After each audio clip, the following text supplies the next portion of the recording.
अरे तुम कहाँ चले गए थे? मैं किचन में चाय बनाने के लिए गई और तुम गायब।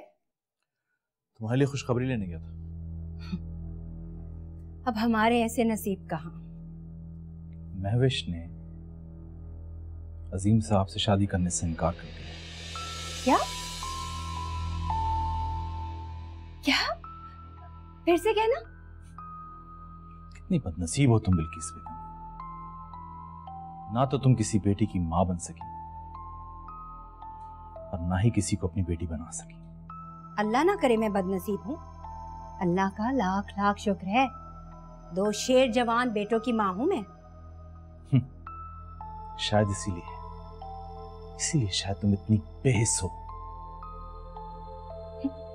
रिश्ते तोड़ना जोड़ना तुम्हारी भतीजियों और तुम्हारी भाभी के दाएं हाथ का काम है। अरे बरसों मेरे बेटे के साथ रिश्ता जोड़े रखा, फिर इनकार कर दिया, फिर 4 बच्चों के बाप को उसको ठुकरा दिया। अब वो भले मानस अजीम। सिर्फ तुम्हारी वजह से बिल्किस बेगम, सिर्फ तुम्हारी वजह से बिल्किस। ना तो तुम अच्छी बीवी बन सकी, ना अच्छी मां बन सकी, और ना ही तुम कोई रिश्ता निभा सकी। इकबाल मर्चेंट, आहिस्ता बोलो। क्या हो रहा है ये सब? मेरी एक बात कान खोल के सुन लो। अगर तुमने शादी करनी है ना, तो अपनी बीवी को इस घर में लाके आबाद मत करना, वरना तुम्हारा घर कभी नहीं बच सकेगा, कभी नहीं बच सकेगा। अब्बा ठीक कहते हैं अम्मी। वैसे भी राइमा के पापा शादी के बाद उसे नया बंगला दे रहे हैं, तो मैंने सोचा है कि मैं राइमा को लेके वहीं शिफ्ट हो जाऊं।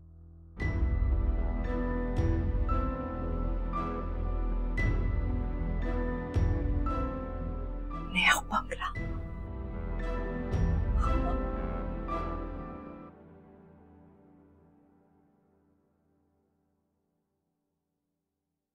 सरिश, मैं विश में बहुत बुरी हूँ, प्लीज मुझे माफ कर दो।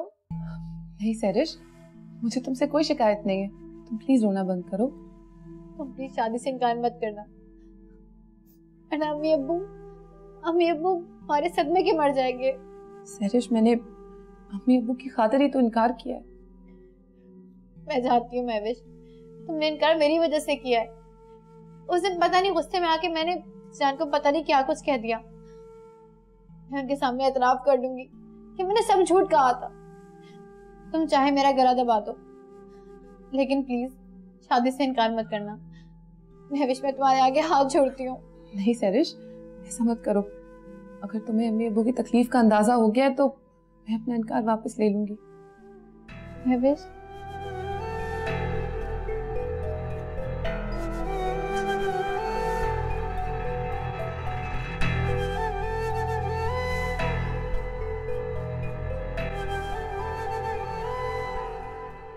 हाँ वो ठीक है, लेकिन आप आके खुद देखिएगा। हाँ, लाउंज, किचन और बेडरूम वगैरह। जी जी। और हाँ, बाथरूम की एसेसरीज भी चेंज करानी सारी। ठीक है, लेकिन 11 तारीख से पहले पहले। ओके, मैं वेट कर रहा हूँ। पापा किसका फोन है? बेटा इंटीरियर डिजाइनर का फोन था। तुम्हें बताया था ना कि मैं रीड्यू कर रहा हूँ सब, तो ही इज़ वेरी गुड।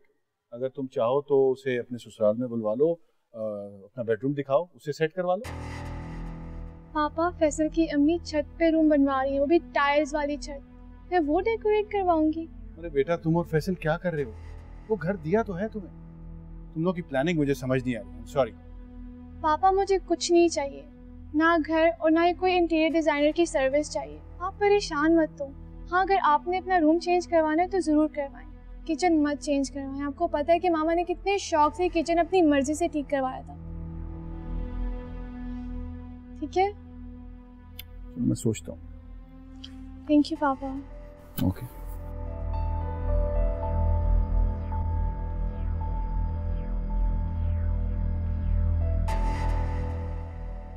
अम्मी, मेरी बात सुने, यहाँ देखें मेरी तरफ। क्या देखूं मैं? बोलो, क्या कर रही हो तुम दोनों? क्या तमाशे लगाए हुए? जिंदगी अजीरन कर दी है मेरी तुम दोनों ने। अम्मी, अच्छा अब प्लीज खत्म कर दें। देखिए, सहरिश यहाँ से माफी मांगने आई है। मुझसे अपनी गलती का एहसास हो गया है। हाँ अम्मी, मुझसे गलती हो गई, प्लीज मुझे माफ कर दें। मैं पागल हो गई थी। और इस पागलपन में अपने माँ बाप के सर पे कोई खाक डालता है? बोलो, जो तुमने किया।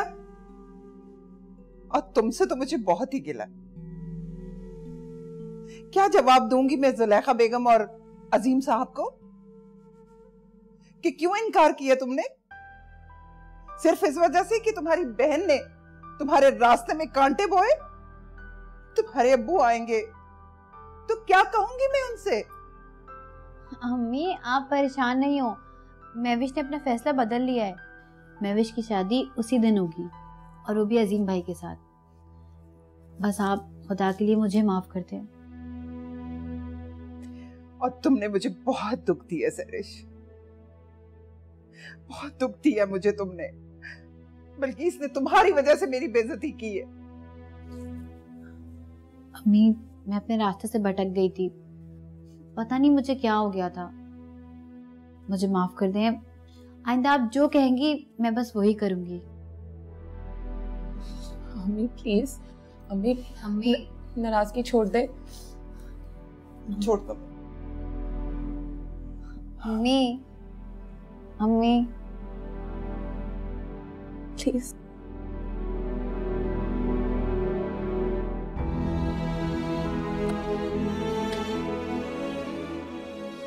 मुझे माफ कर दो। गलती माँ बाप से भी हो जाती है, कभी कभी जिंदगी में गलत फैसले भी हो जाते हैं। बस अम्मी अब और शर्मिंदा ना करें।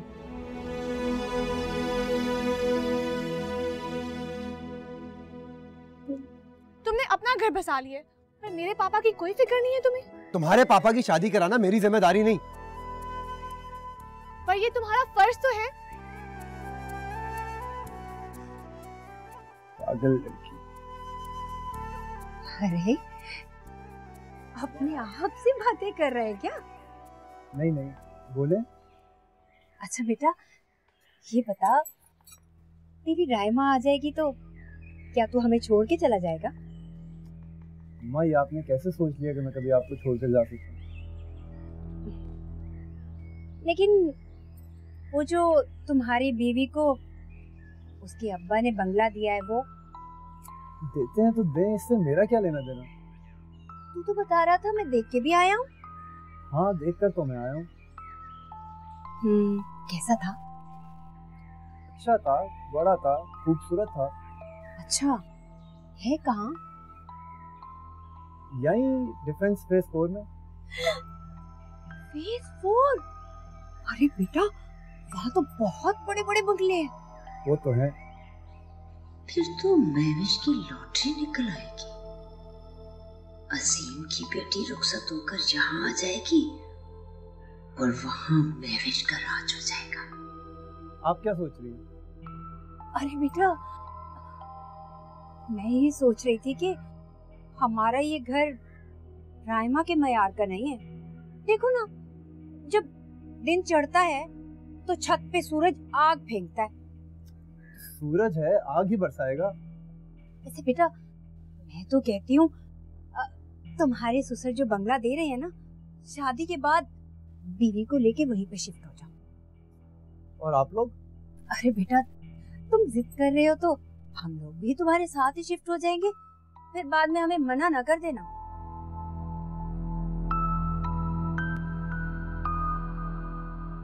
हाँ बिल्कुल ठीक है, लेकिन देखो ना रोमाना बेटी, अब मैं सारी जिंदगी महविश को घर में तो नहीं बिठा सकती ना।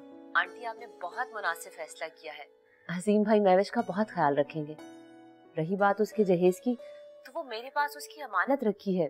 आप जब कहेंगी मैं पहुंचा दूंगी।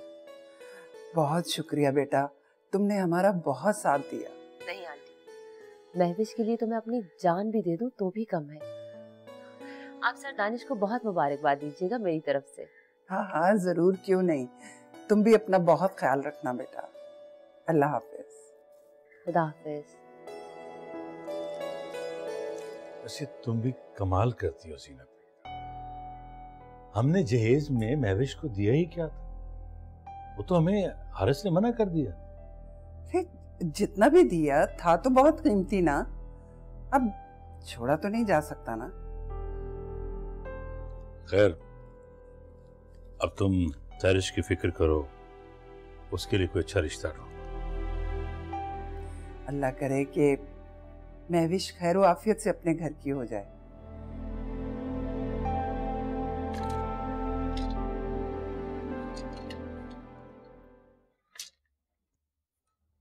महविश, ये सेट तुम रख लो।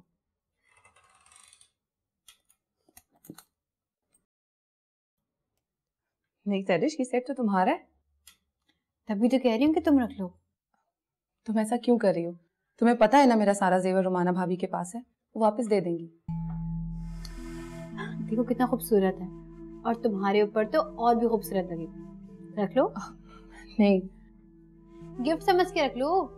नहीं सैरिश, इसे अम्मी ने तुम्हारे नाम से बनवाया था, ये मैं नहीं रख सकती।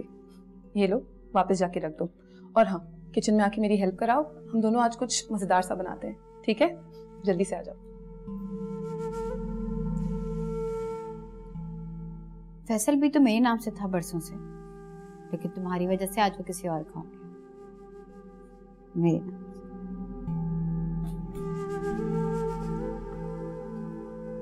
फुप्पो, मेरी जीनत बेगम से खुद बात हुई थी, उन्होंने ही मुझे ये बात कही है। जाहिर है बेटा, वो माँ है, लेकिन अजीम ने मुझे सख्ती से मना किया हुआ है कि हमने जहेज के नाम पर कोई चीज नहीं लेनी। लेकिन फुप्पो, ये सारा सामान तो महविश की अमानत है मेरे पास। उसके ड्रेसेस हैं, उसकी ज्वेलरी है, सामान है उसका। मैं कैसे संभालूंगी इतना सब कुछ? और फिर आंटी ने कहा है ना कि आपकी तरफ भिजवा दूं। अच्छा ठीक है, ऐसा कर लेते हैं कि पहले तुम मुझे जीनत से बात कर लेने दो, और अगर वो कहेंगी तो हम सिर्फ जेवर और कपड़े मंगवा लेंगे, बाकी हमें किसी चीज की जरूरत नहीं है, क्योंकि अजीम सारी चीजें खुद खरीद रहे हैं, बल्कि वो तो महविश के लिए सारा घर ही बदलना चाह रहे हैं। तो आप और अजीम महविश का बहुत ख्याल रखिएगा। मैं अच्छी तरह से जानती हूँ कि ये शादी वो सिर्फ अपने वालिदैन की खुशी की खातिर कर रही है। अब वो मैं नहीं चाहती कि कहीं भी जिंदगी के किसी मोड़ पर उसको अपने इस फैसले पर कोई शर्मिंदगी हो। अरे तुम बिल्कुल परेशान मत हो, मैं और अजीम उसका पूरा ख्याल रखेंगे। अरे भाई, ये घर, ये बच्चे, ये सब कुछ उसी का तो है? अच्छा तुम अपना ख्याल रखना और भाभी को मेरा सलाम देना है। ठीक है पप्पू, खुदा हाफिज। ओके फिर, खुदा हाफिज। आपकी ये गलतफहमी आखिर कैसे जाएगी कि घर और बच्चे महविश के हैं? महविश का कुछ नहीं है, ना ये घर और ना ये बच्चे। दादो, महविश सिर्फ पापा की खिदमत के लिए आ रही है, बस। राइमा बेटा, तुम्हारा गुरूर तो बिल्किस ही तोड़ेगी आकर। अम्मी रख दे, अब आप कोई काम नहीं करेंगी, और जब तक महविश की शादी नहीं हो जाती सब काम मैं करूंगी। अरे बेटा, मैं ऐसे नहीं बैठ सकती, बोर हो जाऊंगी। मैं काम करती रहूं तो सही रहता।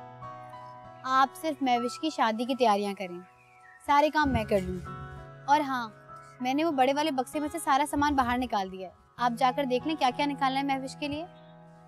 मगर बेटा, वो तो सारा सामान मैंने तुम्हारे लिए रखा था। महविश को तो मैं उसका अपना सामान दूंगी। रुमाना मुझे कह रही थी कि वो सारा सामान अजीम के घर पहुंचा देगी। अम्मी, क्या हमारी महविश पुराना सामान लेकर जाएगी? आपने जो कुछ मेरे लिए रखा है आप वो उसे दे दें। मगर बेटा, महविश ने तो अपने सामान में से सुई भी इस्तेमाल नहीं की अभी तक। अम्मी, रुमाना भाभी जो सामान भिजवाएंगी ना, वो आप मुझे दे दीजिएगा, ठीक है? बहुत खूब बेटा, तुमने तो मेरे सारे अंदाजे गलत साबित कर दिए। कैसे अंदाजे अब्बू? यही कि तुम्हारे अंदर कुर्बानी, खलूस और मोहब्बत के सब जज्बे मौजूद हैं। मैं ऐसी ही हूँ अब्बू, आप बैठे, मैं पानी लेकर आती हूँ। जीती रहो बेटा, जाओ। ये कैसा इनकलाब देख रहा हूँ। बस अल्लाह ताला से मैंने यही दुआ मांगी थी। आप जाएं, फ्रेश हो जाएं, चाय भी बना देगी आपको। अच्छा ठीक।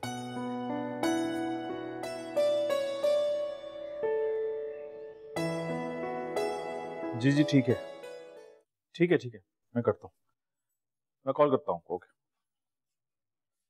अरे वाह, लगता है सर का दर्द ठीक हो गया और मूड भी खुशगवार हो गया।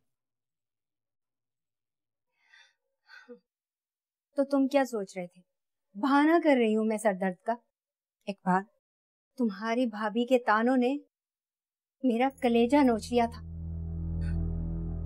वैसे मैं आपको बता दूं, मुझे जल्दी से जल्दी यहाँ से ले जाएं, वरना मैं मर जाऊंगी। अच्छा, मुझे जरा सोचने समझने दो। वैसे बाय द वे, कहीं तुम जीनत भाभी की आड़ में खुद ऊंची उड़ान तो नहीं उड़ना चाह रही, है ना? सच पूछो ना, मुझे अपने बेटों की ऊंचे घराने में शादी करने का बहुत शौक था। घराना भी मिल गया, मगर मुझे अब अपना आप बहुत छोटा लगने लगा। अब देखो ना, फैसल ने 20 लाख ही लिख के दे दिया और बदले में रायमा, इससे अच्छी तो खाला रुकैया की बेटी है, खूबसूरत, हसीन। शुक्र है तुम्हें अकल तो आई। वैसे एक बात है बिल्किस बेगम, तुम्हारे बेटे को बहुत अच्छा घराना मिल गया। मालो दौलत तो उनके पास है, लेकिन घुमंड और गुरूर नाम को नहीं। लेकिन कल जिस तरह से रवैये के साथ तुम वहां से वापस आई ना, वो कुछ ठीक नहीं था। मेरे ख्याल से तुम्हें जुलेखा भाभी को फोन करना चाहिए, उनको मुबारकबाद देनी चाहिए। वो कहना चाहिए कि अजीम एक बहुत ही अच्छा और बाकिरदार इंसान है, और जिस लड़की को बहू बना के घर लेकर आ रही है, बहुत अच्छी लड़की है। तो कहते हैं तो अभी चले चलते हैं। अभी? हाँ, उनके दिल के वहम खत्म हो जाएंगे ना। ठीक है, मैं शावर लेता हूँ, चेंज करता हूँ, तुम जब तक चाय बनाओ, फिर चलते हैं। हाँ ठीक है।